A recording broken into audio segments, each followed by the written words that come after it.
Decreto Unitatis Redintegatio sobre el Ecumenismo Proemio 1. Promover la restauración de la unidad entre todos los cristianos es uno de los fines principales que se ha propuesto el Sacrosanto Concilio Vaticano II, puesto que única es la Iglesia fundada por Cristo Señor, aun cuando son muchas las comuniones cristianas que se presentan a los hombres como la herencia de Jesucristo. Todos se confiesan discípulos del Señor, pero sienten de modo distinto y siguen caminos diferentes, como si Cristo mismo estuviera dividido. División que abiertamente repugna la voluntad de Cristo, y es piedra de escándalo para el mundo y obstáculo para la causa de la difusión del Evangelio por todo el mundo. Con todo, el Señor de los tiempos, que sabia y pacientemente prosigue su voluntad de gracia para con nosotros los pecadores, en nuestros días ha empezado a infundir con mayor abundancia en los cristianos separados entre sí la compunción de espíritu y el anhelo de unión. Esta gracia ha llegado a muchas almas dispersas por todo el mundo, e incluso entre nuestros hermanos separados ha surgido, por el impulso del Espíritu Santo, un movimiento dirigido a restaurar la unidad de todos los cristianos. En este movimiento de unidad, llamado ecuménico, participan los que invocan al Dios Trino y confiesan a Jesucristo como Señor y Salvador, y esto lo hacen no solamente por separado, sino también reunidos en asambleas en las que conocieron el Evangelio y a las que cada grupo llama iglesia suya y de Dios. Casi todos, sin embargo, aunque de modo diverso, suspiran por una iglesia de Dios única y visible, que sea verdaderamente universal y enviada a todo el mundo, para que el mundo se convierta al Evangelio y se salve para gloria de Dios. Considerando, pues, este sacrosanto concilio con grato ánimo todos estos problemas, una vez expuesta la doctrina sobre la Iglesia, impulsado por el deseo de restablecer la unidad entre todos los discípulos de Cristo, quiere proponer a todos los católicos los medios, los caminos y las formas por las que puedan responder a esta divina vocación y gracia. Capítulo y principios católicos sobre el ecumenismo, unidad y unicidad de la Iglesia 2. La caridad de Dios hacia nosotros se manifestó en que el Hijo unigénito de Dios fue enviado al mundo por el Padre, para que, hecho hombre, regenerara todo el género humano con la redención y lo redujera a la unidad. Cristo, antes de ofrecerse a sí mismo en el ara de la cruz, como víctima inmaculada, oró al Padre por los creyentes, diciendo, que todos sean uno, como tú, Padre, estás en mí y yo en ti, para que también ellos sean en nosotros, y el mundo crea que tú me has enviado, e instituyó en su Iglesia el admirable sacramento de la Eucaristía, por medio del cual se significa y se realiza la unidad de la Iglesia. Impuso a sus discípulos el mandato nuevo del amor mutuo y les prometió el Espíritu Paráclito, que permanecería eternamente con ellos como Señor y vivificador. Una vez que el Señor Jesús fue exaltado en la cruz y glorificado, derramó el Espíritu que había prometido, por el cual llamó y congregó en unidad de la fe, de la esperanza y de la caridad al pueblo del Nuevo Testamento, que es la Iglesia, como enseña el apóstol, un solo cuerpo y un solo espíritu, como habéis sido llamados en una esperanza, la de vuestra vocación. Un solo Señor, una sola fe, un solo bautismos. Puesto que, todos los que habéis sido bautizados en Cristo os habéis revestido de Cristo. Porque todos vosotros sois uno en Cristo Jesús. El Espíritu Santo que habita en los creyentes, y llena y gobierna toda la Iglesia, efectúa esa admirable unión de los fieles y los congrega tan íntimamente a todos en Cristo, que Él mismo es el principio de la unidad de la Iglesia. Él realiza la distribución de las gracias y de los ministerios, enriqueciendo a la Iglesia de Jesucristo con la variedad de dones, para la perfección consumada de los santos en orden a la obra del ministerio y a la edificación del cuerpo de Cristo. Para el establecimiento de esta su santa Iglesia en todas partes, y hasta el fin de los tiempos, confió Jesucristo al colegio de los 12 el oficio de enseñar, de regir y de santificar. De entre ellos destacó a Pedro, sobre el cual determinó edificar su Iglesia, después de exigirle la profesión de fe. A él prometió las llaves del reino de los cielos y previa la manifestación de su amor, le confió todas las ovejas, para que las confirmara en la fe y las apacentara en la perfecta unidad, reservándose Jesucristo el ser el mismo para siempre la piedra fundamental y el pastor de nuestras almas. Jesucristo quiere que su pueblo se desarrolle por medio de la fiel predicación del Evangelio, y la administración de los sacramentos, y por el gobierno en el amor, efectuado todo ello por los apóstoles y sus sucesores, es decir, por los obispos con su cabeza, el sucesor de Pedro, obrando el Espíritu Santo. Y realiza su comunión en la unidad, en la profesión de una sola fe, en la común celebración del culto divino, y en la concordia fraterna de la familia de Dios.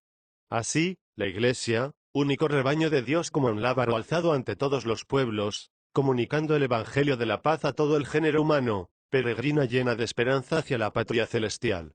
Este es el sagrado misterio de la unidad de la Iglesia de Cristo y por medio de Cristo, comunicando el Espíritu Santo la variedad de sus dones. El modelo supremo y el principio de este misterio es la unidad de un solo Dios en la Trinidad de personas, Padre, Hijo y Espíritu Santo.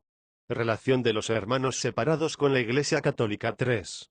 En esta una y única Iglesia de Dios, ya desde los primeros tiempos, se efectuaron algunas escisiones que el apóstol condena con severidad, pero en tiempos sucesivos surgieron discrepancias mayores, separándose de la plena comunión de la Iglesia no pocas comunidades, a veces no sin responsabilidad de ambas partes. Pero los que ahora nacen y se nutren de la fe de Jesucristo dentro de esas comunidades no pueden ser tenidos como responsables del pecado de la separación, y la Iglesia Católica los abraza con fraterno respeto y amor, puesto que quienes creen en Cristo y recibieron el bautismo debidamente, quedan constituidos en alguna comunión, aunque no sea perfecta, con la Iglesia Católica. Efectivamente, por causa de las varias discrepancias existentes entre ellos y la Iglesia Católica, ya en cuanto a la doctrina, y a veces también en cuanto a la disciplina, ya en lo relativo a la estructura de la Iglesia, se interponen a la plena comunión eclesiástica no pocos obstáculos, a veces muy graves, que el movimiento ecumenista trata de superar. Sin embargo, justificados por la fe en el bautismo, quedan incorporados a Cristo y, por tanto, reciben el nombre de cristianos con todo derecho y justamente son reconocidos como hermanos en el Señor por los hijos de la Iglesia Católica. Es más, de entre el conjunto de elementos o bienes con que la Iglesia se edifica y vive, algunos, o mejor, muchísimos y muy importantes pueden encontrarse fuera del recinto visible de la Iglesia Católica: la palabra de Dios escrita, la vida de la gracia, la fe, la esperanza y la caridad, y algunos dones interiores del Espíritu Santo y elementos visibles. Todo esto, que proviene de Cristo y al conduce, pertenece por derecho a la única Iglesia de Cristo. Los hermanos separados practican no pocos actos de culto de la religión cristiana, los cuales, de varias formas, según la diversa condición de cada iglesia o comunidad, pueden, sin duda alguna, producir la vida de la gracia, y hay que confesar que son aptos para dejar abierto el acceso a la comunión de la salvación. Por consiguiente, aunque creamos que las iglesias y comunidades separadas tienen sus defectos, no están desprovistas de sentido y de valor en el misterio de la salvación, porque el Espíritu de Cristo no ha rehusado servirse de ellas como medios de salvación, cuya virtud deriva de la misma plenitud de la gracia y de la verdad que se confió a la Iglesia. Los hermanos separados, sin embargo, ya particularmente, ya sus comunidades y sus iglesias, no gozan de aquella unidad que Cristo quiso dar a los que regeneró y vivificó en un cuerpo y en una vida nueva y que manifiestan la Sagrada Escritura y la tradición venerable de la Iglesia. Solamente por medio de la Iglesia Católica de Cristo, que es auxilio general de la salvación, puede conseguirse la plenitud total de los medios salvíficos. Creemos que el Señor entregó todos los bienes de la nueva alianza a un solo colegio apostólico, a saber, el que preside Pedro, para constituir un solo cuerpo de Cristo en la tierra, al que tienen que incorporarse totalmente todos los que de alguna manera pertenecen ya al pueblo de Dios. Pueblo que durante su peregrinación por la tierra, aunque permanezca sujeto al pecado, crece en Cristo y es conducido suavemente por Dios, según sus inescrutables designios, hasta que arribe gozoso a la total plenitud de la gloria eterna en la Jerusalén celestial. Ecumenismo 4. Hoy, en muchas partes del mundo, por inspiración del Espíritu Santo, se hacen muchos intentos con la oración, la palabra y la acción para llegar a aquella plenitud de unidad que quiere Jesucristo.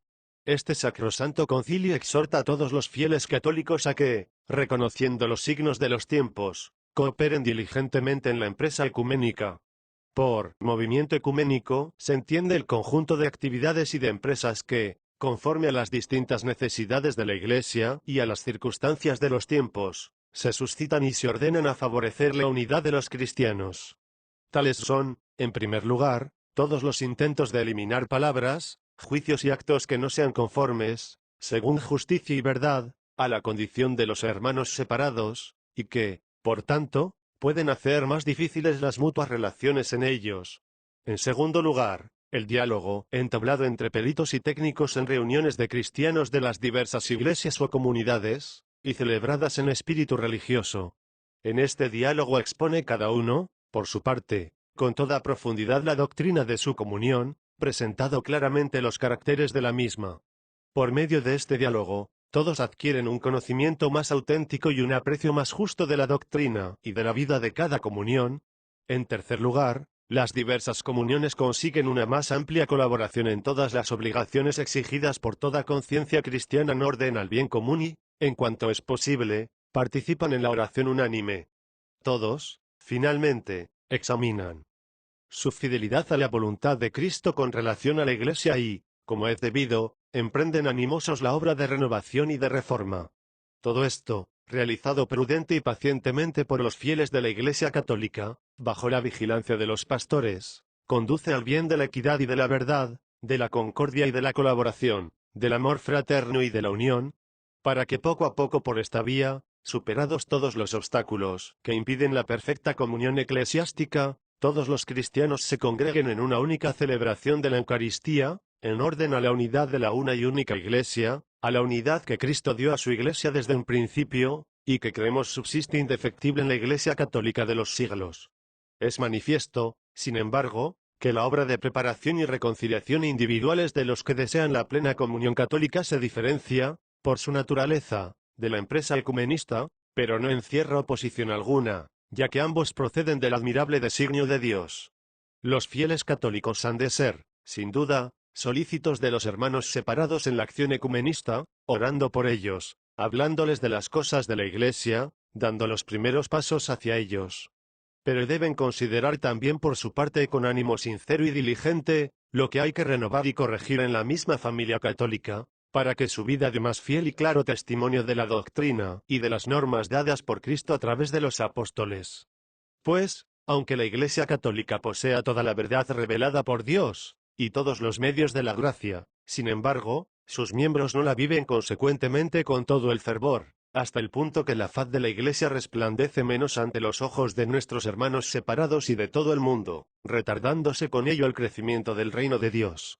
Por tanto, todos los católicos deben tender a la perfección cristiana y esforzarse cada uno según su condición para que la Iglesia, portadora de la humildad y de la pasión de Jesús en su cuerpo, se purifique y se renueve de día en día, hasta que Cristo se la presente a sí mismo gloriosa, sin mancha ni arruga. Guardando la unidad en lo necesario, todos en la Iglesia, cada uno según el cometido que le ha sido dado, observen la debida libertad, tanto en las diversas formas de vida espiritual y de disciplina, como en la diversidad de ritos litúrgicos, e incluso en la elaboración teológica de la verdad revelada, pero en todo practiquen la caridad.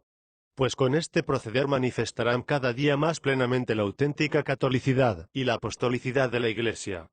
Por otra parte, es necesario que los católicos, con gozo, reconozcan y aprecien en su valor los tesoros verdaderamente cristianos que, procedentes del patrimonio común, se encuentran en nuestros hermanos separados.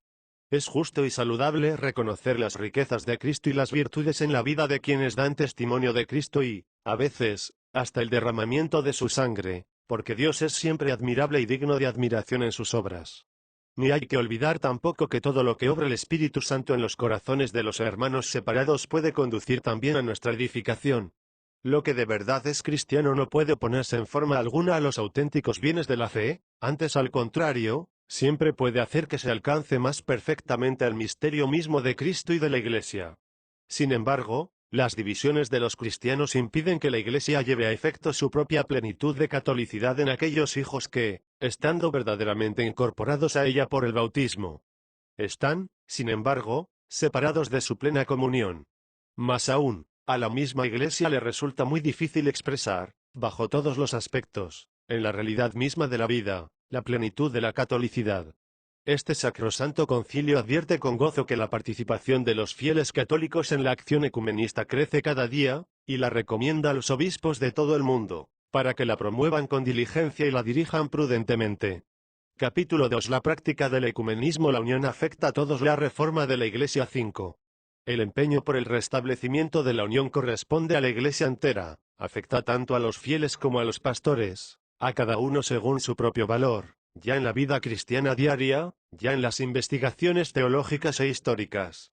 Este interés manifiesta la unión fraterna existente ya de alguna manera entre todos los cristianos, y conduce a la plena y perfecta unidad, según la benevolencia de Dios.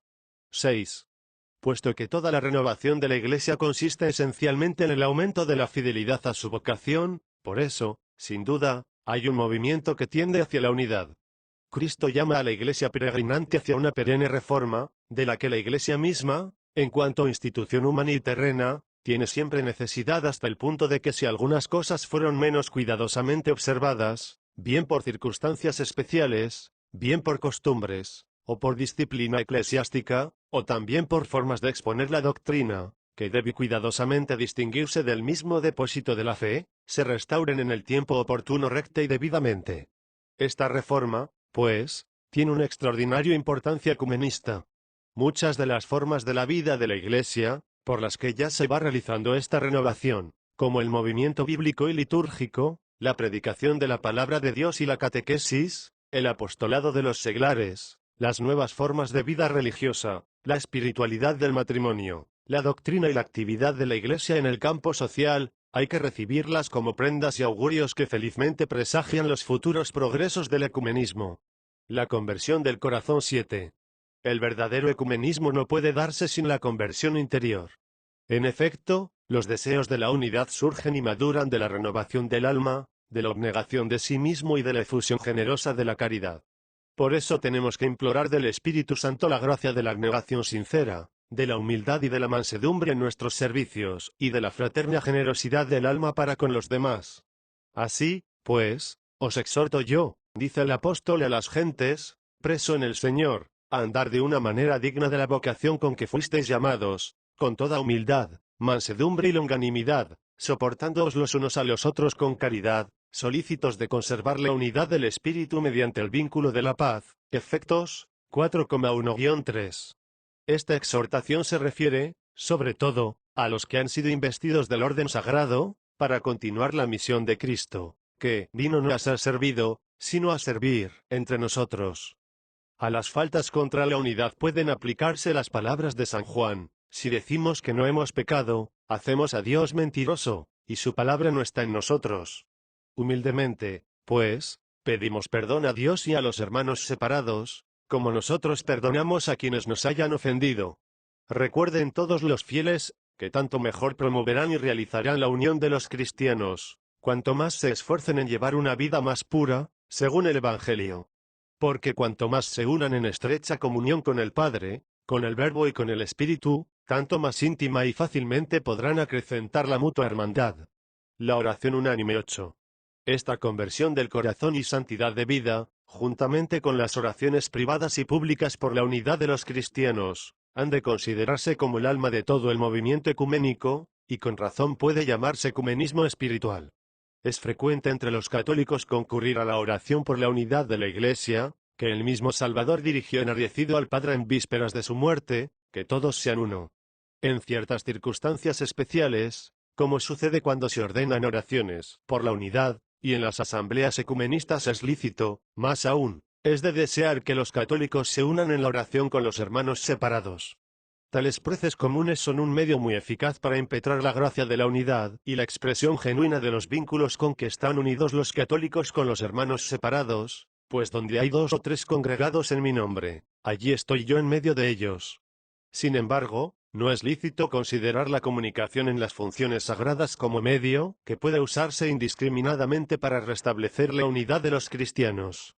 Esta comunicación depende, sobre todo, de 2 principios: de la significación de la unidad de la Iglesia, y de la participación en los medios de la gracia. La significación de la unidad prohíbe de ordinario la comunicación. La consecución de la gracia algunas veces la recomienda. La autoridad episcopal local ha de determinar prudentemente el modo de obrar en concreto, atendidas las circunstancias de tiempo, lugar y personas, a no ser que la conferencia episcopal, a tenor de sus propios estatutos, o la Santa Sede provean de otro modo. El conocimiento mutuo de los hermanos 9. Conviene conocer la disposición de ánimo de los hermanos separados. Para ello se necesita el estudio que hay que realizar con un alma benévola guiada por la verdad. Es preciso que los católicos, debidamente preparados, adquieran mejor conocimiento de la doctrina y de la historia de la vida espiritual y cultural, de la psicología religiosa y de la cultura peculiares de los hermanos. Para lograrlo, ayudan mucho por ambas partes las reuniones destinadas a tratar, sobre todo, cuestiones teológicas, donde cada uno pueda tratar a los demás de igual a igual, con tal que los que toman parte, bajo la vigilancia de los prelados, sean verdaderamente peritos.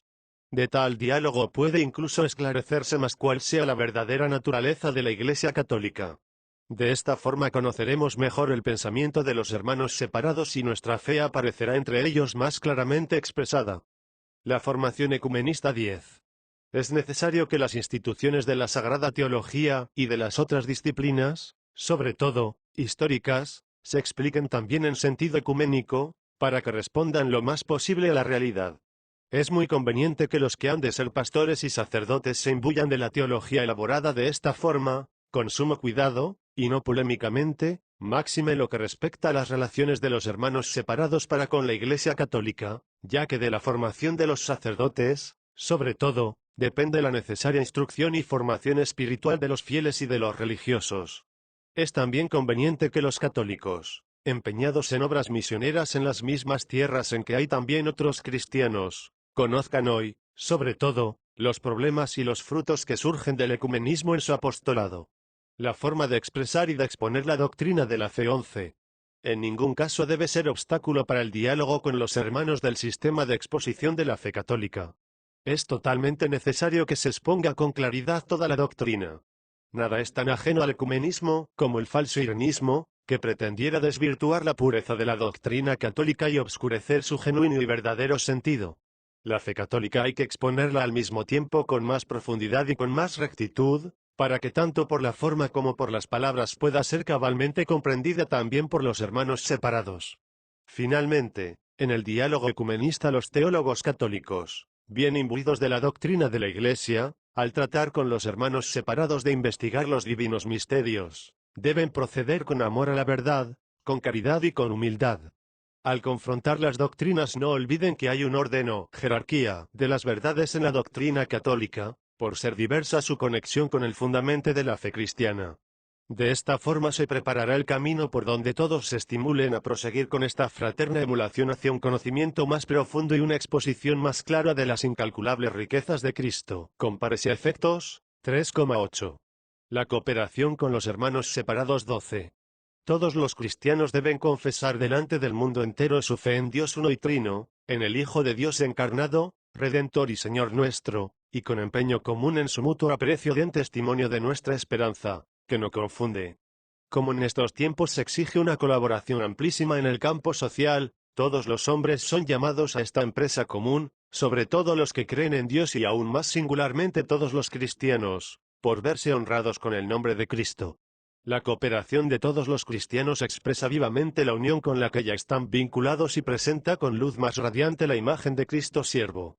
Esta cooperación, establecida ya en no pocas naciones, debe ir perfeccionándose más y más, sobre todo en las regiones desarrolladas social y técnicamente, ya en el justo aprecio de la dignidad de la persona humana, ya procurando el bien de la paz, ya en la aplicación social del Evangelio, ya en el progreso de las ciencias y de las artes, con espíritu cristiano, ya en la aplicación de cualquier género de remedio contra los infortunios de nuestros tiempos, como son el hambre y las calamidades, el analfabetismo y la miseria, la escasez de viviendas y la distribución injusta de las riquezas.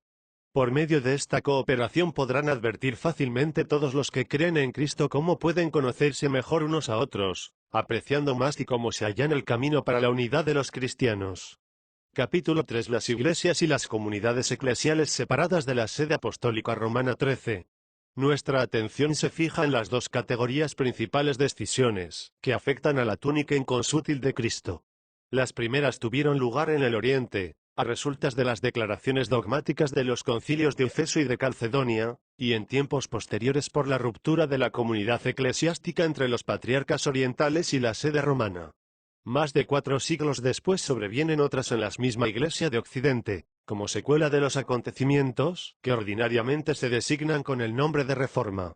Desde entonces, muchas comuniones nacionales o confesionales quedaron disgregadas de la sede romana, entre las que conservan, en parte, las tradiciones y las estructuras católicas, ocupa lugar especial la comunión anglicana.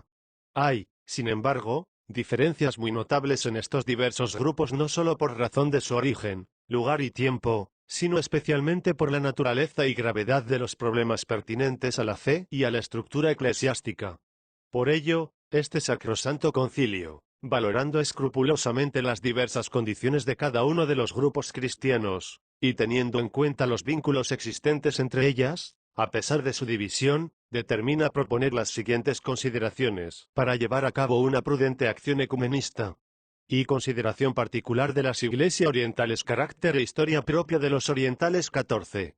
Las iglesias del Oriente y del Occidente, durante muchos siglos siguieron su propio camino unidas en la comunión fraterna de la fe y de la vida sacramental, siendo la sede romana, con el consentimiento común, árbitros si surgía entre ellas algún disentimiento en cuenta a la fe y a la disciplina. El Sacrosanto Concilio se complace en recordar, entre otras cosas importantes, que existen en Oriente muchas iglesias particulares o locales, entre las cuales ocupan el primer lugar las iglesias patriarcales, y de los cuales no pocas traen origen de los mismos apóstoles. Por este motivo han prevalecido y prevalece entre los orientales el empeño y el interés de conservar aquellas relaciones fraternas en la comunión de la fe y de la caridad, que deben observarse entre las iglesias locales como entre hermanas.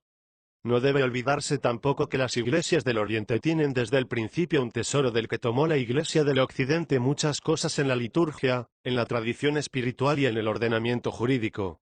Y es de sumo interés el que los dogmas fundamentales de la fe cristiana, el de la Trinidad, el del Hijo de Dios hecho carne de la Virgen Madre de Dios, quedaron definidos en concilios ecuménicos celebrados en el Oriente. Aquellas iglesias han sufrido y sufren mucho por la conservación de esta fe. La herencia transmitida por los apóstoles fue recibida de diversas formas y maneras y, en consecuencia, desde los orígenes mismos de la Iglesia fue explicada diversamente en una y otra parte por la diversidad del carácter y de las condiciones de la vida. Todo ello, a más de las causas externas, por la falta de comprensión y de caridad, motivó las separaciones. Por lo cual el Sacrosanto Concilio exhorta a todos, pero especialmente a quienes han de trabajar por restablecer la plena comunión entre las iglesias orientales y la Iglesia católica, que tengan las debidas consideraciones a la especial condición de las iglesias que nacen y se desarrollan en el Oriente, así como a la índole de las relaciones que existían entre ellas y la sede romana antes de la separación, y que se formen una opinión recta de todo ello. Observar esto cuidadosamente servirá muchísimo para el pretendido diálogo. La tradición litúrgica y espiritual de los orientales. 15. Todos conocen con cuánto amor los cristianos orientales celebran el culto litúrgico, sobre todo la celebración eucarística, fuente de la vida de la Iglesia y prenda de la gloria futura, por la cual los fieles unidos a su obispo, teniendo acogida ante Dios Padre por su Hijo el Verbo encarnado, muerto y glorificado en la efusión del Espíritu Santo, consiguen la comunión con la Santísima Trinidad, hechos partícipes de la naturaleza divina. Consiguientemente, por la celebración de la Eucaristía del Señor en cada una de estas iglesias, se edifica y crece la Iglesia de Dios, y por la concelebración se manifiesta la comunión entre ellas. En este culto litúrgico los orientales ensalzan con hermosos himnos a María, siempre Virgen, a quien el Concilio Ecuménico de Efeso proclamó solemnemente Santísima Madre de Dios, para que Cristo fuera reconocido como Hijo de Dios e Hijo del Hombre, según las Escrituras, y honran también a muchos santos, entre ellos a los padres de la Iglesia Universal. Puesto que estas iglesias, aunque separadas, tienen verdaderos sacramentos y, sobre todo por su sucesión apostólica, el sacerdocio y la Eucaristía, por los que se unen a nosotros con vínculos estrechísimos, no solamente es posible, sino que se aconseja, alguna comunicación con ellos en las funciones sagradas en circunstancias oportunas y aprobándolo la autoridad eclesiástica. También se encuentran en el Oriente las riquezas de aquellas tradiciones espirituales que creó, sobre todo, el monaquismo. Allí, pues, desde los primeros tiempos gloriosos de los Santo Padres floreció la espiritualidad monástica, que se extendió luego a los pueblos occidentales. De ella procede, como de su fuente, la institución religiosa de los latinos, que aún después tomó nuevo vigor en el Oriente. Por lo cual se recomienda encarecidamente a los católicos que acudan con mayor frecuencia a estas riquezas espirituales de los padres del Oriente, que levantan a todo hombre a la contemplación de lo divino. Tengan todos presente que el conocer, venerar, Conservar y favorecer el riquísimo patrimonio litúrgico y espiritual de los orientales es de una gran importancia para conservar fielmente la plenitud de la tradición cristiana y para conseguir la reconciliación de los cristianos orientales y occidentales. Disciplina propia de los orientales. 16. Las iglesias del Oriente, además, desde los primeros tiempos seguían las disciplinas propias sancionadas por los santos padres y por los concilios, incluso ecuménicos, no poniéndose a la unidad de la Iglesia una cierta variedad de ritos y costumbres, sino acrecentando más bien su hermosura y contribuyendo al más exacto cumplimiento de su misión, como antes hemos dicho, el Sacrosanto Concilio, para disipar todo temor declara que las iglesias orientales, conscientes de la necesaria unidad de toda la Iglesia, tienen el derecho y la obligación de regirse según sus propias ordenaciones, puesto que son más acomodadas a la idiosincrasia de sus fieles y más adecuadas para promover el bien de sus almas. No siempre, es verdad, se ha observado bien este principio tradicional, pero su observancia es una condición previa absolutamente necesaria para el restablecimiento de la unión. Carácter propio de los orientales en la exposición de los misterios 17. Lo que antes hemos dicho acerca de la legítima diversidad, nos es grato repetirlo también de la diversa exposición de la doctrina teológica, puesto que en el Oriente y en el Occidente se han seguido diversos pasos y métodos en la investigación de la verdad revelada y en el reconocimiento y exposición de lo divino. No hay que sorprenderse, pues, de que algunos aspectos del misterio revelado a veces se hayan captado mejor y se hayan expuesto con más claridad por unos que por otros, de manera que hemos de declarar que las diversas fórmulas teológicas, más bien que oponerse entre sí, se completan y perfeccionan unas a otras. En cuanto a las auténticas tradiciones teológicas de los orientales, hay que reconocer que radican de un modo manifiesto en la Sagrada Escritura, se fomentan y se vigorizan con la vida litúrgica, se nutren de la viva tradición apostólica y de las enseñanzas de los padres orientales y de los autores eclesiásticos hacia una recta ordenación de la vida, más aún, tienden hacia una contemplación cabal de la verdad cristiana. Este Sacrosanto Concilio declara que todo este patrimonio espiritual y litúrgico, disciplinar y teológico, en sus diversas tradiciones, pertenece a la plena catolicidad y apostolicidad de la Iglesia, dando gracias a Dios, porque muchos orientales, hijos de la Iglesia católica, que conservan esta herencia y ansían vivirla en su plena pureza e integridad, viven ya en comunión perfecta con los hermanos, que practican la tradición occidental. Conclusión 18. Bien considerado todo lo que precede, este Sacrosanto Concilio renueva solemnemente todo lo que han declarado los sacrosantos concilios anteriores y los romanos pontífices. A saber, que para el restablecimiento y mantenimiento de la comunión y de la unidad es preciso no imponer ninguna otra carga más que la necesaria, Act. 15,28.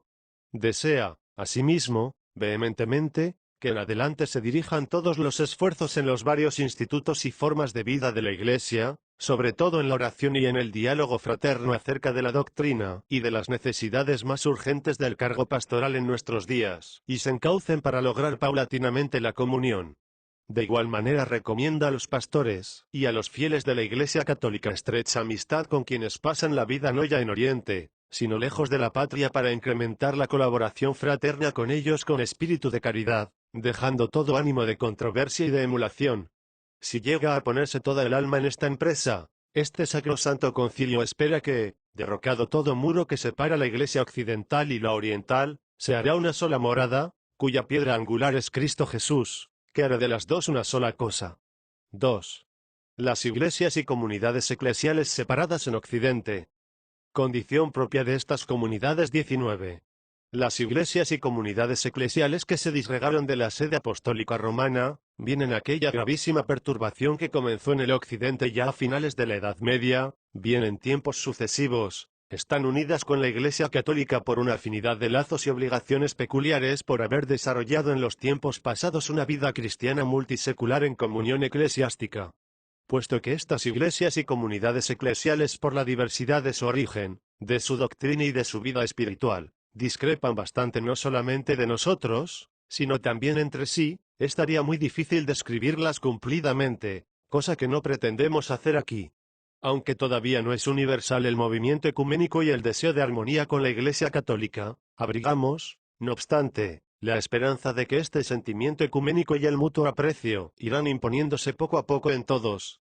Hay que reconocer, Ciertamente que entre estas iglesias y comunidades y la Iglesia Católica hay discrepancias esenciales no solo de índole histórica, sociológica, psicológica y cultural, sino, ante todo, de interpretación de la verdad revelada.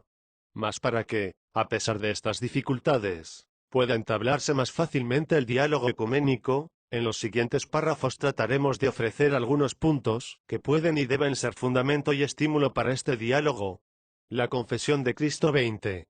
Nuestra atención se dirige, ante todo, a los cristianos que reconocen públicamente a Jesucristo como Dios y Señor y mediador único entre Dios y los hombres, para gloria del único Dios, Padre, Hijo y Espíritu Santo. Sabemos que existen graves divergencias entre la doctrina de estos cristianos y la doctrina de la Iglesia Católica aun respecto a Cristo, Verbo de Dios encarnado, de la obra de la redención y, por consiguiente, del misterio y ministerio de la Iglesia y de la función de María en la obra de la salvación. Nos gozamos, sin embargo, viendo a los hermanos separados tender hacia Cristo, como fuente y centro de la comunión eclesiástica. Movidos por el deseo de la unión con Cristo, se sienten impulsados a buscar más y más la unidad, y también a dar testimonio de su fe delante de todo el mundo. Estudio de la Sagrada Escritura 21. El amor y la veneración y casi culto a las Sagradas Escrituras conducen a nuestros hermanos separados el estudio constante y solícito de la Biblia, pues el Evangelio es poder de Dios para la salud de todo el que cree, del judío primero, pero también del griego, Rom. 1,16. Invocando al Espíritu Santo, buscan en las Escrituras a Dios, que, en cierto modo, les habla en Cristo, preanunciado por los profetas, Verbo de Dios encarnado por nosotros. En ellas contemplan la vida de Cristo y cuanto el Divino Maestro enseñó y realizó para la salvación de los hombres, sobre todo los misterios de su muerte y de su resurrección. Pero cuando los hermanos separados reconocen la autoridad divina de los sagrados libros sienten, cada uno a su manera, diversamente de nosotros en cuanto a la relación entre las Escrituras y la Iglesia, en la cual, según la fe católica, el magisterio auténtico tiene un lugar especial en orden a la exposición y predicación de la palabra de Dios escrita. Sin embargo, las Sagradas Escrituras son, en el diálogo mismo, instrumentos preciosos en la mano poderosa de Dios, para lograr aquella unidad que el Salvador presenta a todos los hombres. La vida sacramental 22. Por el sacramento del bautismo, debidamente administrado según la institución del Señor, y recibido con la requerida disposición del alma, el hombre se incorpora realmente a Cristo crucificado y glorioso y se regenera para el consorcio de la vida divina, según las palabras del apóstol, con él fuisteis sepultados en el bautismo, y en él, asimismo, fuisteis resucitados por la fe en el poder de Dios, que lo resucitó de entre los muertos, Col. 2,12, Rom. 6,4. El bautismo, por tanto, constituye un poderoso vínculo sacramental de unidad entre todos los que con él se han regenerado. Sin embargo, el bautismo por sí mismo es tan solo un principio y un comienzo, porque todo él se dirige a la consecución de la plenitud de la vida en Cristo. Así, pues, el bautismo se ordena a la profesión íntegra de la fe, a la plena incorporación, a los medios de salvación determinados por Cristo y, finalmente, a la íntegra incorporación en la comunión eucarística. Las comunidades eclesiales separadas, aunque les falte esa unidad plena con nosotros que dimana del bautismo, y aunque creamos que, sobre todo por la carencia del sacramento del orden, no han conservado la genuina íntegra sustancia del misterio eucarístico, sin embargo, mientras conmemoran en la Santa Cena la muerte y la resurrección del Señor, profesan que en la comunión de Cristo se representa la vida y esperan su glorioso advenimiento. Por consiguiente, la doctrina sobre la Cena del Señor, sobre los demás sacramentos, sobre el culto y los misterios de la Iglesia deben ser objeto de diálogo. La vida con Cristo 23. La vida cristiana de estos hermanos se nutre de la fe de Cristo y se robustece con la gracia del bautismo y con la palabra de Dios oída. Se manifiesta en la oración privada, en la meditación bíblica, en la vida de la familia cristiana, en el culto de la comunidad congregada para alabar a Dios. Por lo demás, su culto muchas veces presenta elementos claros de la antigua liturgia común. La fe por la cual se cree en Cristo produce frutos de alabanza y de acción de gracias por los beneficios recibidos de Dios. Únesele también un vivo sentimiento de justicia y una sincera caridad para con el prójimo. Esta fe laboriosa ha producido no pocas instituciones para socorrer la miseria espiritual y corporal, para perfeccionar la educación de la juventud, para hacer más llevaderas las condiciones sociales de la vida, para establecer la paz en el mundo. Pero si muchos cristianos no entienden siempre el Evangelio en su aspecto moral, en la misma manera que los católicos, ni admiten las mismas soluciones a los problemas más complicados de la sociedad moderna, no obstante quieren seguir, lo mismo que nosotros, la palabra de Cristo, como fuente de virtud cristiana, y obedecer al precepto del apóstol, todo cuanto hacéis de palabra o de obra, hacedlo en el nombre del Señor Jesús, dando gracias a Dios Padre por el Col. 3,17. De aquí puede surgir el diálogo ecuménico sobre la aplicación moral del Evangelio. Conclusión 24. Expuestas brevemente las condiciones en que se desarrolla la acción ecuménica y los principios por los que se debe regir, dirigimos confiadamente nuestra mirada al futuro. Este sagrado concilio exhorta a los fieles a que se abstengan de toda ligereza o imprudente celo, que podrían perjudicar al progreso de la unidad. Su acción ecuménica ha de ser plena y sinceramente católica, es decir, fiel a la verdad recibida de los apóstoles y de los padres y conforme a la fe que siempre ha profesado la Iglesia católica, tendiendo constantemente hacia la plenitud con que el Señor desea que se perfeccione su cuerpo en el decurso de los tiempos. Este sagrado concilio desea ardientemente que los proyectos de los fieles católicos progresen en unión con los proyectos de los hermanos separados, sin que se pongan obstáculos a los caminos de la providencia y sin prejuicios contra los impulsos que puedan venir del Espíritu Santo. Además, se declara conocedor de que este santo propósito de reconciliar a todos los cristianos en la unidad de la única Iglesia de Jesucristo excede las fuerzas y la capacidad humana. Por eso pone toda su esperanza en la oración de Cristo por la Iglesia, en el amor del Padre para con nosotros, en la virtud del Espíritu Santo. Y la esperanza no quedará fallida, pues el amor de Dios se ha derramado en nuestros corazones por la virtud del Espíritu Santo, que nos ha sido dado, cf. Rom. 5,5. Todas y cada una de las cosas contenidas en este decreto han obtenido el beneplácito de los padres del Sacrosanto Concilio. Y nos, en virtud de la potestad apostólica recibida de Cristo, juntamente con los venerables padres, las aprobamos, decretamos y establecemos en el Espíritu Santo, y mandamos que lo así decidido conciliarmente sea promulgado para gloria de Dios. Roma, en San Pedro, 21 de noviembre de 1964. Yo, Pablo, obispo de la Iglesia Católica.